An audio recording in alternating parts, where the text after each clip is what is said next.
Hello, I'm the Reverend Mary Frances Schjonberg, and I work as the Episcopal News Service's National Correspondent. But today I'm here in another role to tell you about the work of the Episcopal Preaching Foundation.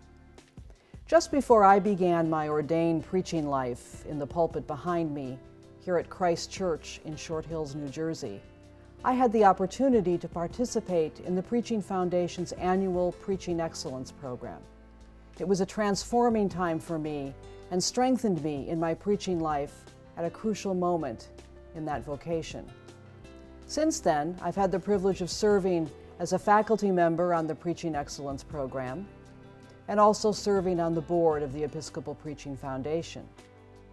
Today, it's my privilege to introduce you to some of the people involved in the foundation and some of the people whose time in the pulpits of the Episcopal Church has been strengthened through the help of the foundation. The Episcopal Preaching Foundation's cornerstone is the annual Preaching Excellence program. Every year in early June, the foundation gathers between 65 and 70 seminarians from both Episcopal-affiliated seminaries as well as Episcopal seminarians from a variety of other seminaries. They come together, all expenses paid by the foundation, to spend nearly a week living the preaching life. They spend most of their time in small groups, facilitated by both a homiletics professor and a priest of the church who preaches on a regular basis in a parish. They preach at least 2 sermons and have those sermons critiqued. They also listen to their fellow preachers and critique their sermons. Both the work of critiquing others and listening to critiques of their own sermons, we believe, helps preachers learn how and where they might strengthen their own preaching. Also during this week, the students spend time in plenary sessions, listening to both homiletics professors and other prominent teachers of preaching and prominent preachers. Some of these preachers come from outside of the Episcopal Church, and the foundation believes that the perspective they bring to the week helps both the students and the faculty consider the art of preaching on a very broad scale. While the students, the seminarians, in the Preaching Excellence program are the focus of the week, there are other benefits involved in the program as well. Speaking as a former faculty member, I can tell you that my own preaching was strengthened by the time I got to spend with other preachers, both in the Episcopal Church and those who come from outside of the church. For the homiletics professors of the Episcopal Church seminaries, and for all the seminaries who participate in our program, it's one of the rare times for them also to come together and be with their colleagues in a fairly relaxed setting to discuss preaching and the art of teaching preaching. In addition, this is one of the few times during a seminarian's life that he or she gets the opportunity to be with other seminarians. We form a company of preachers during the week, and in many cases, small parts of that community continue to talk about their preaching after they leave the Summer Preaching Excellence program.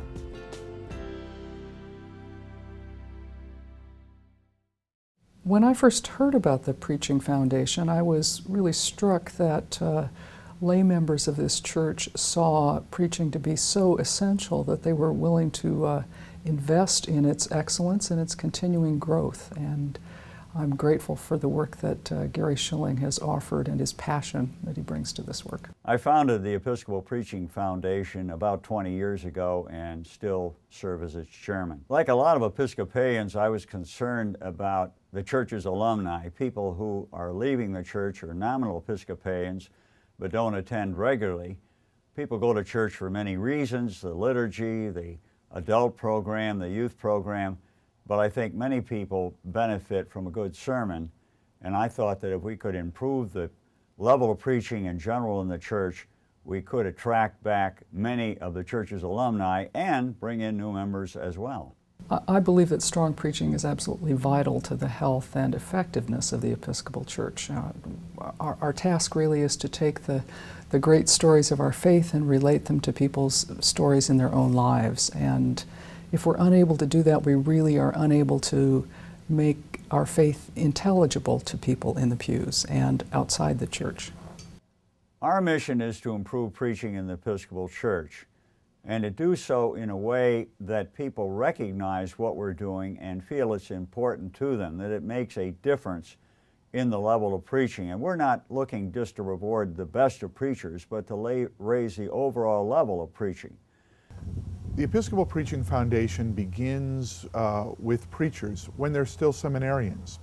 And then we try to live with them and work with them throughout their entire vocation, conducting seminars for them in their locales, bringing them together with people of different denominations, working with them in a variety of settings to be their support and companion throughout their career as preachers. The Episcopal Preaching Foundation has grown in a number of ways. We continue to hold annual conferences for seminarians. The Preaching Excellence Program, PEP is the acronym. That's expanded from originally about 45 students per year to now about 70, and over the years we've trained about 10% of the active Episcopal clergy, about 1,000 out of 10,000. I first went as a student to the Preaching Excellence Conference in 1993, I believe. We met in St. Louis at George Washington University, I believe, and that week of preaching was a remarkable experience. It was really a delight to meet with other students who were in the same boat I was, to hear some wonderful preaching, to hear some remarkable lectures, and to gather together simply to reflect on the art and practice of preaching. When my seminarians, for example, I sent 11 people to Villanova this last year, and when they return to campus, one of the things I notice almost immediately is that they have even higher energy and delight in the preaching task than I experience before I send them. There's something, it's both overstimulating because it's like a preaching boot camp, what happens, but it is so inspiring, I think, for students to see the wide variety of ways in which the gospel can be proclaimed, and to hear that confirmed by both pastors in parishes, parish priests, and the mentors from seminaries, that they just are, they're good to go. And I schedule all of the preachers in our Eucharistic services where we have preachers, not just a celebrant doing a homily, and I turn to them first in the Michaelmas term or the fall of our academic year, because they're so ready. They take more risks. They are fearless about the task. I think there's something that really emboldens them in their time at the Preaching Excellence program, and I noticed that right away. They don't seem to be afraid of much of anything, and yet there's a kind of humility that they return with, because they see the awesomeness, in a sense, in the variety of ways in which people express themselves. So they appropriate things from the conference that they hear in other people, but they make them their own, and so it adds to their authenticity in the pulpit, and I'm very, very happy about that. Our culture is changing rapidly. We have an urgency to proclaim the gospel. How we do that in different cultural settings is an always evolving process, staying true to ancient truths, but also being aware of modern challenges, such as how do we communicate using the internet? How do we stay in touch with one another? How do we continue to learn and to grow as preachers, sometimes working in isolated settings, sometimes working in such large settings that we're unaware of what else is going on just a few blocks away from us. The Preaching Foundation tries to bring people together to be a kind of conversation partner. We do that with the seminaries as well. We serve as a partner with the seminaries in their work of preparing people to be preachers. It's of great value, and it's just fun. You know, the whole idea of the Preaching Excellence program to me is to remind people that preaching is not a virtuoso performance or a solo performance. What we do, even if we're individual preachers, we are preaching in concert with the whole church. And so to have that little miniature gathering of the whole that's represented in the PEP program means that you see that you're not alone. And I feel like I can stand in greater confidence knowing what's going on in the outside world from the close at General Seminary. I think it needs more support, more active support. We don't talk a lot about preaching so much in the Episcopal Church, but it is very important, and people, when it isn't done well, people definitely talk about that. And I think we just need to raise it up more. Parishes do want good preachers. I know that from when parishes do searches for rectors or for the next clergy person, they always say they want a good preacher, a good, strong preacher. Well, that is not something that, that's something that is cultivated.